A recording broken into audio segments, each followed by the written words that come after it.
ভারত পাক উত্তেজনা ক্রমশই তীব্র হচ্ছে। আর কি বলছেন কলকাতার বাসিন্দারা, শুনুন।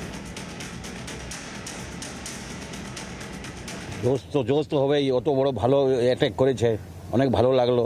ইন্ডিয়া সেনার পায়ে গর্ব আছে, অনেক ভালো লাগলো দাদা। খুব ভালো একদম, খুব জোরে, খুব মস্তি, খুব মজা এসে গেল। বলুন। ভালো লাগলো, আর এটা হওয়া চাই, আর আমি আমার হিসাবে ভালো করে হওয়া চাই। এখন এইটাই লাগতো, এইটাই দরকার ছিল। আর এখন কিছু হয়নি, আর একটু বেশি করতে হবে। লাগবে, আরো লাগবে। কি লাগবে বলুন তো? পুরো শেষ করে দিতে হবে, পুরো শেষ করে দিতে হবে, পুরো বাংকারের ভিতরে ঢুকিয়ে দিতে হবে পাকিস্তানকে, কিছু করার নেই। পাকিস্তান তো হচ্ছে পাগল একটা দেশ, ঠিক আছে? ওর মাথায় কোনো বুদ্ধি নেই, জ্ঞান নেই।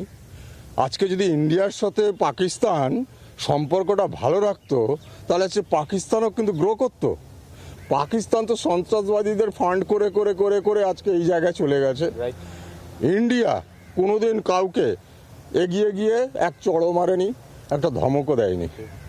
এখনো পর্যন্ত ইন্ডিয়া যে সংযম দেখিয়ে চলেছে, আগামী দিনে ভারত পাকিস্তানকে 4 খণ্ড করবে।